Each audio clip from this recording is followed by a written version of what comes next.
बहुत शुक्रिया आपके वक्त का। कामरान शाहिद साहब, पीटीआई ने ऐलान किया कि हम पार्लियामेंट से इस्तीफे नहीं देंगे और कानूनी जंग लड़ेंगे, आप क्या कहेंगे इसके बारे में?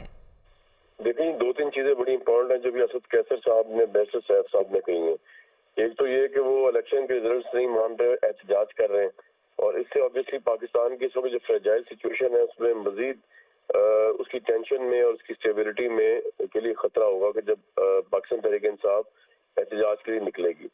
दूसरा, उन्होंने जो बात नहीं कही लेकिन वो जराए से हमें पता है कि पीपल्स पार्टी और पीटीआई के दरमियान राब्ते हुए हैं और पानी पीटीआई जो है वो भी एग्री कर गए पीपल्स पार्टी से राब्तों के लिए। इसमें एक दो मुल्क से बाहर भी एक्टर्स इन्वॉल्व हैं जो ये चाहते हैं कि पीपल्स पार्टी और पाकिस्तान तहरीक इंसाफ के दरमियान जो है वो कोई एग्रीमेंट हो जाए। इसके चांसेस हैं तो बड़े कम, लेकिन अगर ये हो गया तो ये बहुत मेजर ब्रेक थ्रू होगा, बहुत बड़ा अपसेट होगा पीएमएलएन के लिए अगर पीपल्स पार्टी जो है पीटीआई के साथ बैठ जाए और उनके उम्मीदवार को जो प्राइम मिनिस्टर बनवा दे। तीसरी जो बड़ी अहम बात है वो जो बैरिस्टर सैफ साहब ने पैगाम दिया है इमरान खान साहब का जेल में से कि अमेरिका से रिक्वेस्ट की गई है कि जी आप पाकिस्तान के जो रिग्ड इलेक्शंस हैं उनके ऊपर नजर रखें और उस पर आवाज उठाएं। अब यही इमरान खान साहब थे जो जिन्होंने गुलामी का जो मंत्रा पढ़ा था वो अमेरिका के खिलाफ गुलामी का था कि जी अमेरिका के अंडर हमारी सारे इदारे होते हैं, हमारी पूरी कौम होती है, हमारी शराफिया होती है और मैं आपको आज़ाद करने चला हूँ इस गुलामी से। और उन्होंने कहा करते थे कि अमेरिका कौन होता है हमारे इंटरनल मामलात में बोलने वाला, अमेरिका कौन होता है कि ये कहे कि रशिया के बाद जाना कि जाना। आज उन्होंने एक दफा फिर हस्बे रवायत यू टर्न लेते हुए अमेरिका को दरख्वास्त की है कि वो पाकिस्तान के एक इंटरनल मामला जो कि इलेक्शन का मामला है उस पर नजर भी रखे, उस पर आवाज भी उठाए, उनसे रिक्वेस्ट की है उन्होंने। तो ये बड़ी अजीब सूरत हाल है कि जिसको गालियां दे के जिसके खिलाफ बयानियां बनाकर उन्होंने पॉपुलैरिटी अचीव की, यानी अमेरिका, आज उसी अमेरिका से वो दोबारा रिक्वेस्ट कर रहे हैं, दोबारा प्ली कर रहे हैं। तो ये तीन चीजें थी आज की इस प्रेस टॉक के अंदर। इसमें दो चीजें ऑब्वियसली इंपॉर्टेंट है और एक चीज अलार्मिंग है। अगर तहरीक इंसाफ एहतजाज पे निकलेंगे, भी हमाद अजहर साहब का मैं ट्वीट पढ़ रहा था, उन्होंने तो कह भी दिया लोगों को कि जनाब आप तैयारी पकड़ लें एहतजाज के लिए। तो इस वक्त पाकिस्तान क्या इस एहतजाज का मुतमिल हो सकता है? उधर से मौलाना फजल रहमान, इधर से तहरीक इंसाफ को तो बड़ा खुश होना चाहिए कि इतने बुरे हालात के बावजूद भी उनको इतनी ज्यादा मेजोरिटी मिल गई। तो समझ नहीं आया एहतजाज का क्या जवाब है इस वक्त। उनकी इलेक्शन पिटीशन जो है इलेक्शन कमीशन में भी लगी हुई है, कोर्ट्स के अंदर भी सुनी जा रही है। तो वहां से जब तक नतीजा नहीं आ जाता तो ये तो कोई तरीके, इसी तरह इससे पहले उन्होंने धरने दिए थे और जब सुप्रीम कोर्ट में मामला गया था तो चारों हल्के पता चले कि उनमें कोई धांधली नहीं हुई और उस एहतजाज ने पाकिस्तान को बिलियन डॉलर जो है उसका नुकसान किया। चाइना के प्रेसिडेंट का विजिट 2 दफा कैंसिल हुआ। तो ये तमाम चीजें पॉलिटिशियंस को अपनी जात से बुलंद होकर सोचनी चाहिए इस तरह की पॉलिसीज अपनाने से पहले। बिल्कुल। अच्छा कामरान शाहिद साहब, तहरीक इंसाफ की जानिब से उमर अयूब को भी वजीर आजम का उम्मीदवार नामजद किया गया, आप कैसे देखते हैं उनकी पर्सनैलिटी को एज ए वजीर आजम? जी, उमर अयूब साहब बड़े लॉयल रहे तहरीक इंसाफ से, बड़े काबिल वजीर भी रहे और बड़े शोला बयान भी हैं।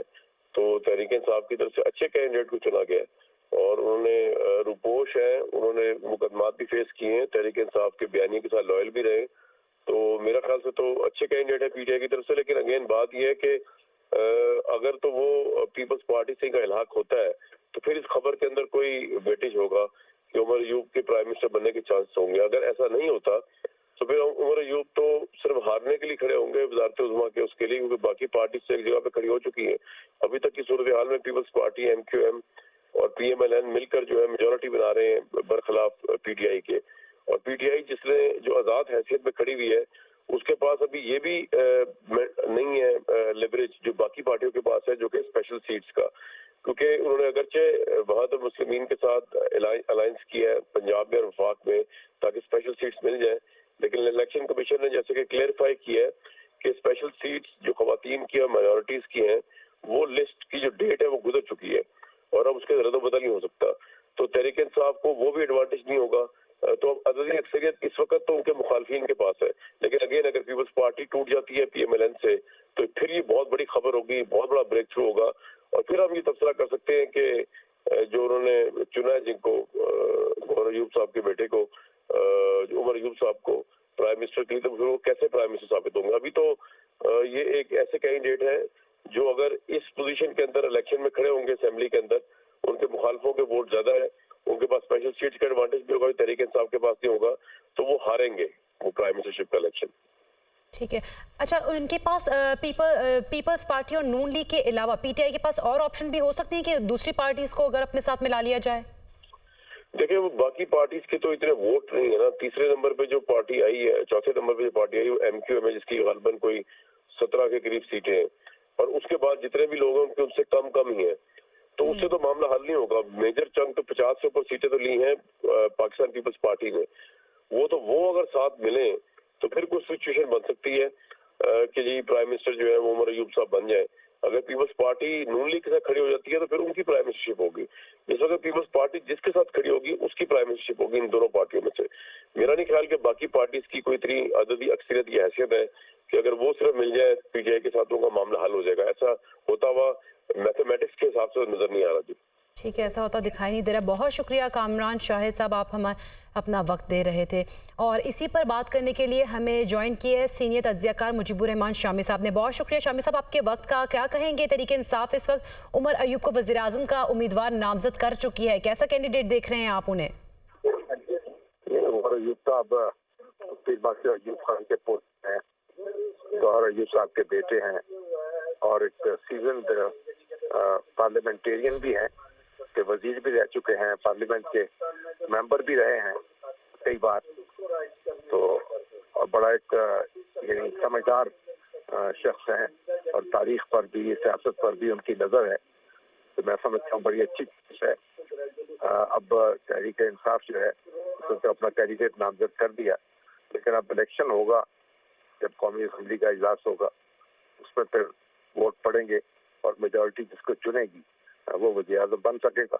अब देखते हैं वो दूसरी जमातों से कैसे राब्ते कायम करते हैं, तो कोई तहरीक इंसाफ को तो कोई मेजॉरिटी की ताईद तो हासिल नहीं है इस वक्त, सबसे बड़ी पार्टी तो है, तो अगर वो लेकिन शामी साहब, जिस तरह से आप कह रहे हैं मेजोरिटी की बात कर रहे हैं, पीटीआई की बातें कुछ सामने इतलात ऐसी भी आ रही कि पीपल्स पार्टी से भी बातचीत का इंदिया दिया जा रहा है, तो ऐसे में आप समझते हैं कि अगर पीपल्स पार्टी पीटीआई के साथ इल्हाक कर लेती है तो पीएमएलएन के लिए अपसेट भी हो सकता है? ये एक इत्तेहाद की जरूरत नहीं है, ये तो इत्तेहाद की जरूरत और वोट देने की जरूरत है। अगर पीटीआई और पीपल्स पार्टी का मामला हो जाए तो हमारी जो मुंतखब हो जाएंगे। असल बात तो मेजॉरिटी की है, किसी भी तरीके से वो मेजॉरिटी हासिल कर ले, क्योंकि हाउस के अंदर वोट पड़ेंगे ना, और जिसके हाथ मेजॉरिटी होगी वो वज़ीर-ए-आज़म बन जाएगा। अब या तो वो मेजॉरिटी हासिल कर लेंगे या फिर लीडर ऑफ द ऑपोजिशन के तौर पर काम करेंगे। अच्छा शामी साहब, ये भी कहा जा रहा है पीटीआई की जानिब से कि हम पार्लियामेंट से इस्तीफे नहीं देंगे, कानूनी जंग लड़ेंगे, यानी कि वो बैठ रहे हैं पार्लियामेंट के अंदर। किस चीज की क्या करेंगे? वो कह रहे हैं कि हम जो है पार्लियामेंट से इस्तीफे नहीं देंगे, जिस तरह के सिनेरियो है, क्योंकि उनकी सीटें भी हैं, अब ऑपोजिशन का किरदार भी अदा कर सकते हैं वो, तो वो कह रहे हैं हम कानूनी जंग लड़ेंगे, इस्तीफे इस बार नहीं दे रहे वो। अच्छी बात है, उनको अपना किरदार अदा करना चाहिए। सबसे बड़ी पार्टी है पीटीआई इस वक्त कौमी असम्बली की, और उसको अपना किरदार अदा करना चाहिए और कौमी असम्बली में रहना चाहिए। और एक अगर वो उनको मेजॉरिटी की ताईद हासिल ना हो सके